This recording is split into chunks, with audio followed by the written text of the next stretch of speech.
बिस्मिल्लाहिर्रहमानिर्रहीम। अस्सलाम वालेकुम।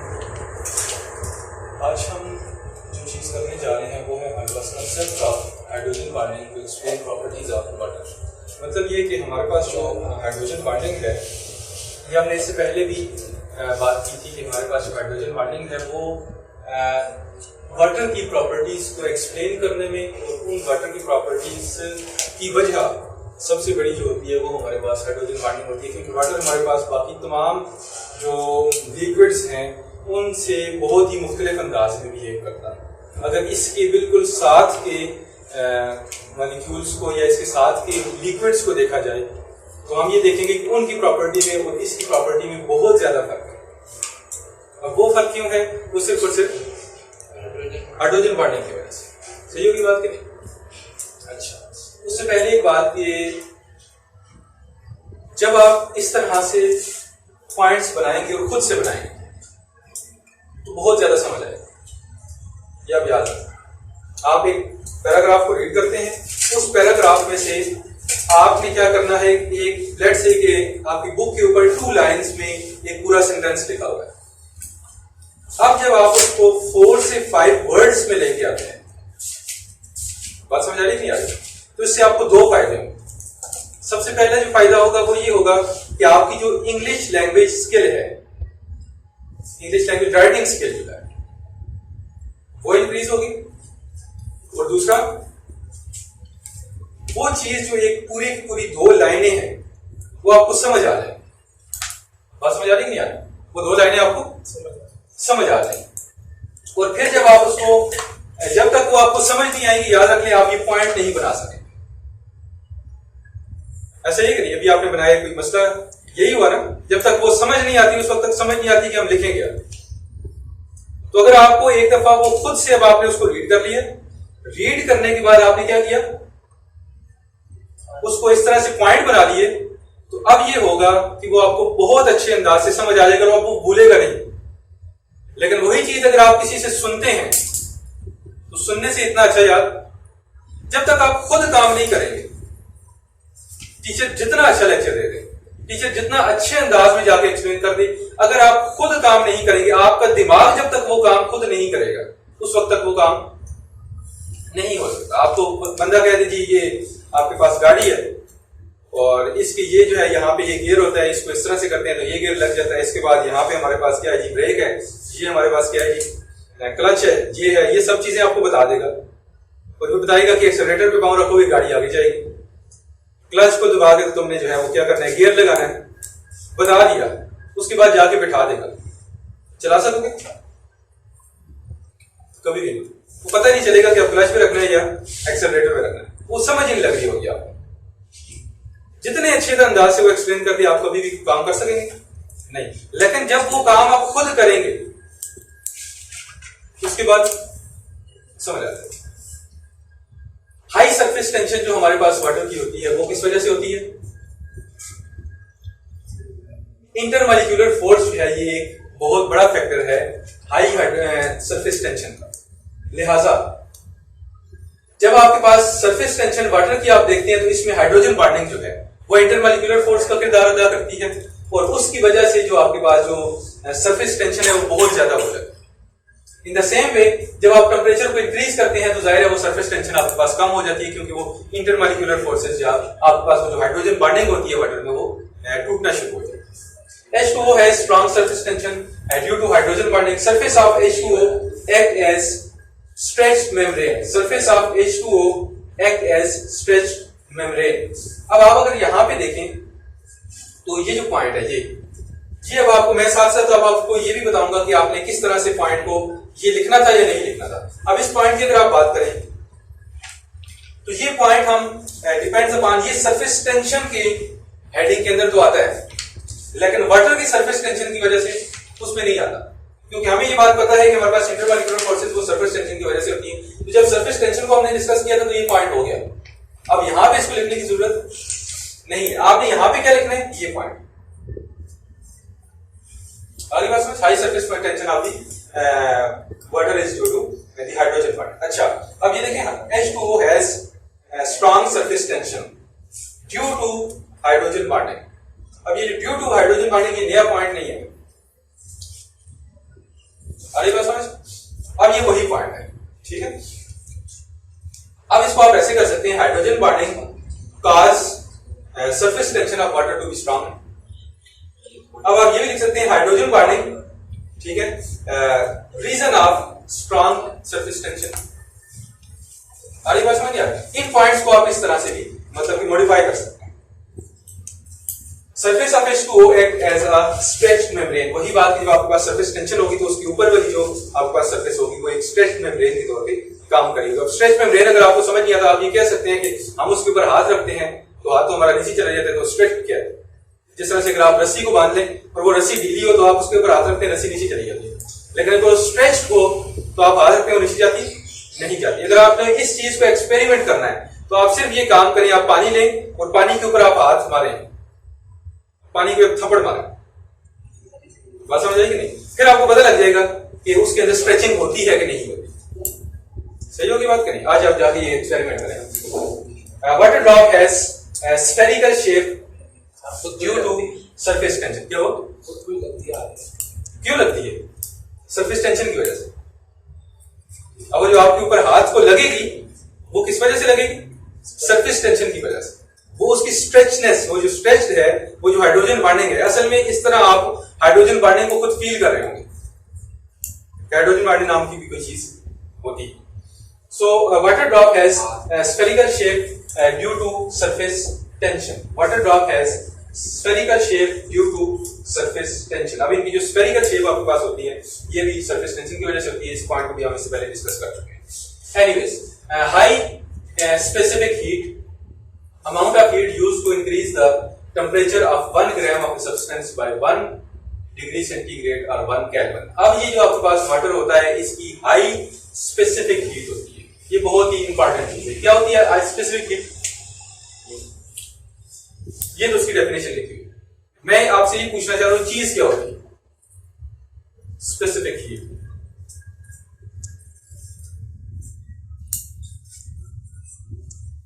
जी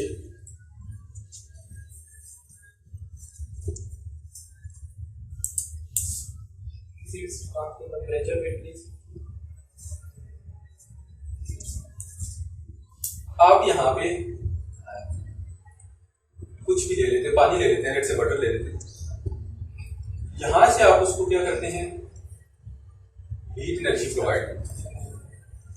सही हो गया? इसका टेम्परेचर हीट एनर्जी अप्लाई करने से पहले जो था वो क्या था? लेट से 1 डिग्री सेंटीग्रेड था, ठीक है।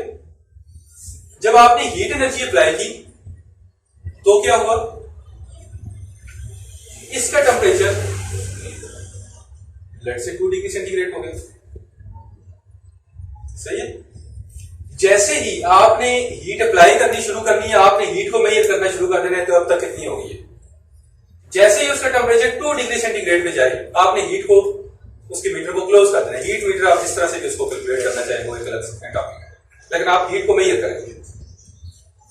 अब इसके 1 से 2 डिग्री होने के दौरान जितनी हीट एनर्जी इसमें गई है वो इसकी स्पेसिफिक हीट। बस समझ आई कि नहीं? Amount of heat used to increase the temperature of 1 gram of substance by 1 degree centigrade और 1 केल्विन। अब इसमें एक और अच्छी बात यह है कि यहां पे जो लिखा हुआ है वो ये है 1 ग्राम। आई बात समझ के नहीं? आप 10 किलोग्राम या चले 10 लीटर वाटर ले लेते हैं, 10 किलोग्राम हम कर लेते हैं, हमने वाटर ले लिया।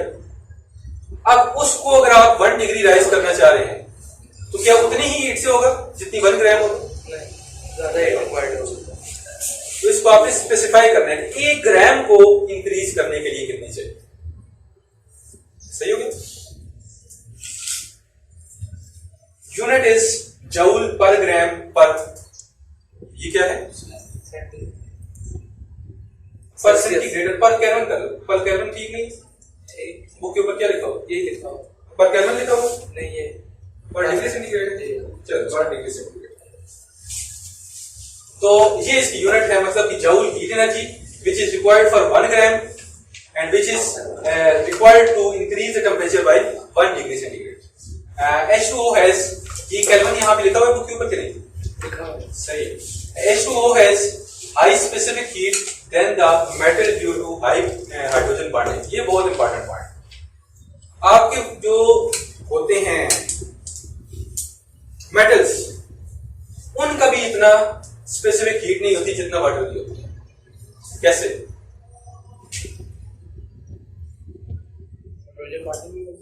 नहीं, मतलब क्या आप उसकी एग्जांपल देना।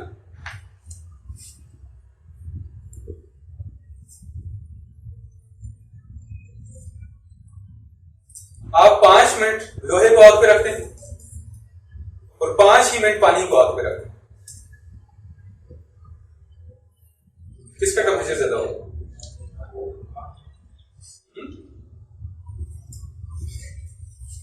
पानी का होगा। लोहा जल्दी गर्म। क्यों? स्पेसिफिक हीट कम होती है, उसको कम हीट चाहिए 1 डिग्री राइज के लिए। आड़ी बात नहीं आ रही? आयरन को 1 डिग्री राइज इन टेम्परेचर के लिए कम हीट चाहिए वाटर से।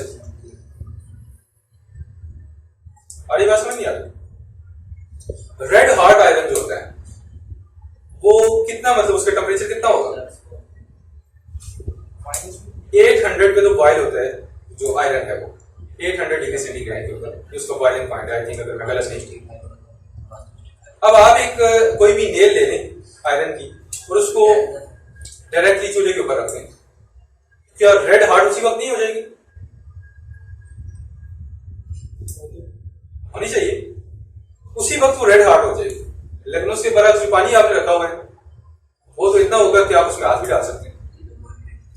सर मेटल की जो स्पेसिफिक हीट है वो आयरन से 10% कम, 10 टाइम्स। एग्जैक्टली 10 टाइम्स कम। और वो पॉइंट यहाँ पे लिखा नहीं लिखा?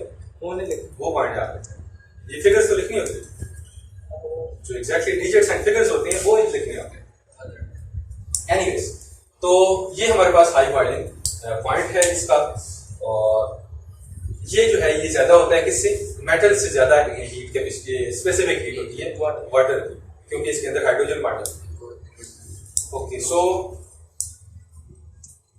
लो vapour pressure hydrogen bonding in H2O makes its molecules to attract with each other strongly. High boiling HB in H2O make its molecules to attract with each other strongly. ठीक है, अब ये हमारे पास जो लो वेपर प्रेशर है इसकी बात हो रही है कि आपके पास जो हाइड्रोजन बॉन्डिंग है उसकी वजह से जो मॉलिक्यूल्स हैं वो अट्रैक्ट होते हैं एक दूसरे की तरफ। अब जब ये अट्रैक्ट होंगे तो ये वेपर्स नहीं बन सकेंगे आसानी से। जब ये वेपर्स नहीं बन सकेंगे तो जो वेपर प्रेशर एक्सर्ट किया जाता है किसी भी लिक्विड के वेपर्स की वजह से, वो हमारे पास क्या हो जाएगा? कम हो जाएगा in case of water. So that's why the vapour pressure of the water is high. Heat of vaporisation, heat required to change 1 gram of liquid to vapor at its boiling point. Boiling point के बाद, boiling point achieve होने के बाद वो heat energy जो किसी भी liquid को वेपर्स में कन्वर्ट करने के लिए यूज होती है उसे हम हीट ऑफ वेपोराइजेशन कहते हैं। कब?